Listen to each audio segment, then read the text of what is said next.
अस्सलाम वालेकुम वरहमतुल्लाहि वबरकातुहू। मुआज़िज़ नाज़रीन, उम्मीद करता हूँ कि आप सब खैरियत से होंगे। आज हम आपकी खिदमत में एक ऐसा वाक़या लेकर हाजिर हुए हैं जो आपको हैरान और परेशान कर देगा। एक मरतबा काजी इब्ने लैल की अदालत में दो औरतें पहुँच गयी। ये अपने जमाने के मशहूर मारूफ काजी थे। काजी ने पूछा कि तुम दोनों में से किसने पहले अपनी बात करनी है। इनमें से बड़ी उम्र वाली औरत ने दूसरी उम्र वाली औरत से कहा कि तुम अपनी बात पहले करो। वो कहने लगी, काजी साहब, ये मेरी पुप्पी है, मैं इसे अपनी माँ मानती हूँ। चूँकि मेरी वालदा के इंतकाल के बाद इसने ही मेरी परवरिश की है, यहाँ तक कि मैं जवान हो गई।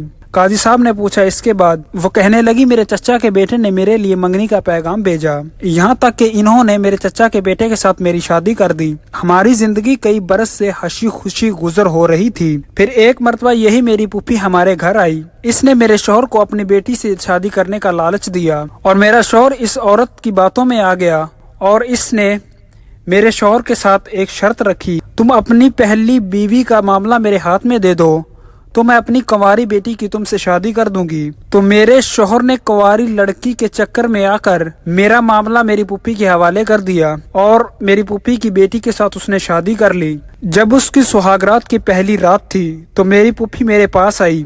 इसने कहा कि तुम्हारे शौहर ने तुम्हारा मामला मेरे हाथ में किया है, अलहाजा मैं तुम्हारे शौहर की वकील हूँ, मैं उसकी वकालत करते हुए तुम्हें 3 तलाक देती हूँ। इस तरह मुझे तलाक हो गई। और मेरी पुप्पी के शौहर, जो कि एक शायर थे और हुस्न के लालची थे, वो कहीं सफर पर गए हुए थे। कुछ अरसा बाद वो जब वापस आए तो मैं उनके सामने बन सबर कर बैठ गई। तो मैंने उनसे कहा कि क्या तुम मुझसे शादी करोगे? तो वो लालची इंसान था, वो मेरा हुस्न जमाल देखकर लालच में आ गया और उसने मुझसे शादी करने की हामी भर ली। मैंने भी उससे यही बात कही कि मैं तुमसे शादी एक शर्त पर करूंगी, अगर तुम अपनी पहली बीवी का मामला मेरे हाथ में दो। तो मेरी पुप्पी का शौहर इस बात पर राजी हो गया, उसने मामला मेरे हाथ में दे दिया। तो जब हमारी सुहागरात थी तो मैं अपनी पुप्पी के पास आई और मैंने इससे कहा, अब हमारे शौहर ने तुम्हारा मामला मेरे हाथ में दिया है, अलहाजा मैं अपने शौहर की वकालत करते हुए तुम्हें 3 तलाक देती हूँ। तो इस तरह मेरी पुप्पी को भी तलाक हो गई। कुछ अरसा बाद मेरा ये शौहर फौत हो गया और मेरी पुप्पी मुझसे विरासत में हिस्सा लेने के लिए आ गई। मैंने इसको कहा, देखो मेरे शौहर ने अपनी जिंदगी में तुम्हें तलाक दी है, अलहाजा तुम्हारा विरासत में कोई हिस्सा नहीं है। लेकिन इसने आगे से लड़ाई झगड़ा स्टार्ट कर दिया। बात यहाँ तक पहुँच गई कि एक दिन ये मेरे साहबका शौहर को लेकर मेरे घर आई। जब मेरे साहबका शौहर ने मुझे देखा तो उसकी पहली मोहब्बत जाग गई और मैंने उससे कहा कि क्या तुम अब भी मुझसे शादी करोगे? तो मेरे साहबका शौहर ने फौरन हामी भर ली कि हाँ, मैं तुमसे शादी करने के लिए तैयार हूँ। मैंने भी उसके सामने एक शर्त रखी कि तुम अपनी पहली बीवी का मामला मेरे हाथ में दे दो तो मैं तुमसे शादी कर लूंगी। तो मेरा साहबका शौहर इस बात पर राजी हो गया और उसने अपनी पहली बीवी का मामला मेरे हाथ में दे दिया। अलहाजा जब मेरे साहबका शौहर के साथ मेरी सुहागरात थी तो मैं उसकी पहली बीवी यानी कि अपनी पुप्पी की बेटी के पास गई और मैंने उसको कहा कि मैं अपने शौहर की वकालत करते हुए तुम्हें 3 तलाक देती हूँ, अलहाजा उसको भी तलाक हो गई। तो काजी साहब ये बात सुनकर हैरान और परेशान हो गए और उन्होंने कहा कि उससे आगे क्या हुआ? तो इस औरत ने कहा कि मामला अभी ख़त्म नहीं हुआ, अब ये मेरी पुप्पी मुझसे अपनी बेटी के साबका शौहर की विरासत का हिस्सा मांगती है, अलहाजा मेरे शौहर ने इसको तलाक दे दिया तो इसका कोई विरासत में हिस्सा नहीं। तो इस बात पर इस औरत की पुप्पी ने कहा कि काजी साहब, क्या ये जुल्म नहीं है, क्या ये हराम नहीं है कि इस औरत ने मुझे भी तलाक दिलवा दी और मेरी बेटी को भी तलाक दिलवा दी?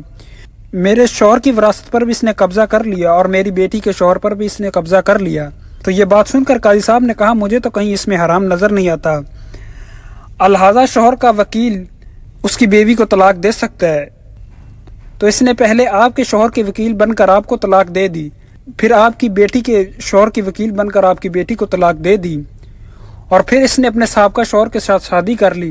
तो अलहाजा साहबका शौहर के साथ शादी करने के लिए 2 शराइत होती हैं। अलहाजा साहबका शौहर के साथ शादी करने के लिए ये शर्त होती है कि वो बीच में से हलाला निकाले। अलहाजा इसने किसी दूसरे मर्द के साथ निकाह किया है और उसके मर्द की वफात हो गई है और अब ये अपने साहबका शौहर के साथ शादी कर सकती है। तो इसने इसके साथ शादी की। तो अलहाजा ये सब कुछ जायज़ है, अब आप जा सकते हो। और मामला रहा तुम्हारा और तुम्हारी बेटी की विरासत का। अलहाजा तुम्हारे शौहरों ने अपनी ही जिंदगी में तुम्हें तलाक दे दी थी और तुम्हारी बेटी के शौहर ने भी उसको तलाक दे दी है, अब तुमका विरासत में कोई हिस्सा नहीं। और ये वाक़या जब काजी इब्ने अबी बिन लैल ने جب یہ واقعہ منصور کو بتایا تو وہ ہنسنے لگے اور کہا ہم نے یہ مثال تو سنی ہے کہ جب کوئی بھائی اپنے بھائی کے لیے گڑھا کھودتا ہے تو پہلے خود اس میں گرتا ہے، لیکن یہ عورت گڑھے میں گرنے کی بجائے سمندر میں گر گئی۔ تو معزز ناظرین، اس واقعے سے ہمیں بہت گہرا سبق ملتا ہے کہ اگر ہم کسی کے لیے برائی کا سوچتے ہیں تو اس سے پہلے اپنے بارے میں بھی سوچ لو کہ آپ کا کیا انجام ہوگا۔